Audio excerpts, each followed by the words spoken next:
The Tunnel Classic 99% burns are here right now. Let's talk about what's happening for the Tunnel Classic burns and how these things could go way higher than they already are. Let's dive into it. First of all, we have to address the elephant in the room, the Tunnel Classic roller coaster ride.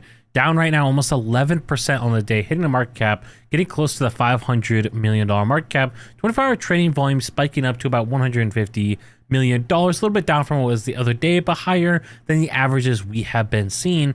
Here is the Tunnel Classic elevator roller coaster that we have been seeing happening. We saw Tunnel Classic price absolutely explode in value and then absolutely drop in value after that. This change totaled 32% increase in value of Tunnel Classic, and then we have come back down.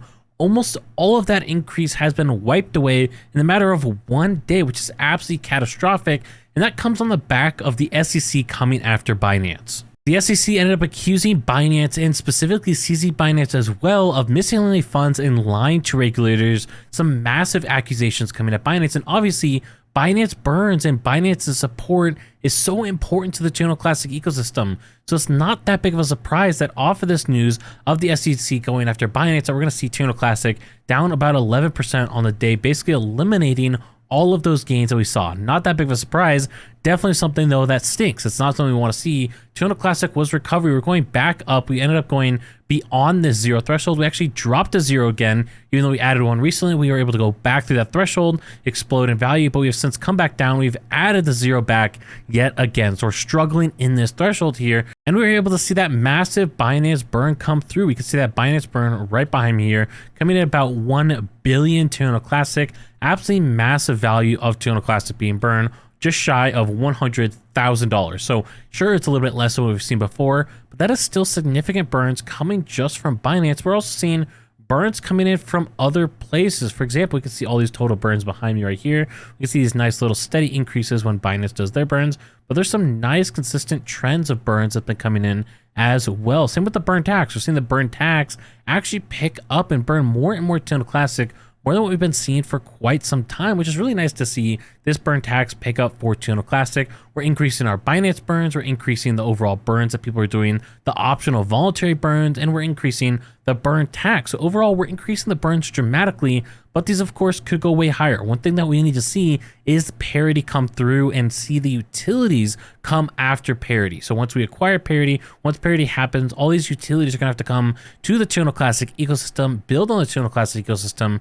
Might be wondering, why is that so important? Well, right now when we look at this, right, we have the burn tax going through, but why are people really transacting on the network? There's not a lot of utilities, not a lot of reason for them to transact. Let's say we got 100 different utilities that came to the Tunnel Classic ecosystem.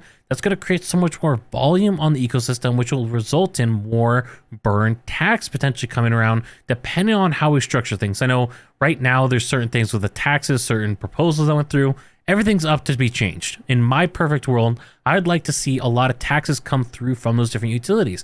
Not really high extra taxes, but the normal tax that we have on different transactions. I think having that applied to different utilities would bring in a ton of value for the Tunnel Classic burn ecosystem, maybe even a reduced tax for different utilities, with some kind of tax that way they're contributing to our ecosystem. I think that's something that would be very valuable for us to see. Utilities will also drive more volume to exchanges. As you can see, our 24-hour trading volume is heavily influenced by different exchanges, mainly Binance. So if we can drive more volume over to Binance here as the top for the 24-hour volume, then we can actually drive more and more value to the Tunnel Classic ecosystem, because the more volume there's for Binance, the more the Binance burns will increase. So we can expect to see the next Binance burn coming in at the start of July. I'm very excited to see what that is. I'm hoping that we can push beyond this $100,000 threshold, get some more Tunnel Classic burns coming through. That could be great for the Tunnel Classic ecosystem. We're slow and steady trudging away at these Tunnel Classic burns. This is not a exponential increase in burns like what we originally were expecting. This is more of a slow and steady burns, and hopefully once we get the utilities, maybe we make some changes to the burn tax, we could dramatically increase this burn. But we of course got to be very careful not to sacrifice the long-term growth potential of our ecosystem. If you want to be kept up to date on all the Tunnel Classic burns, make sure you subscribe down below, hit the notification bell so you get notified as soon as videos like this one go live, and I'll catch you all in the next one.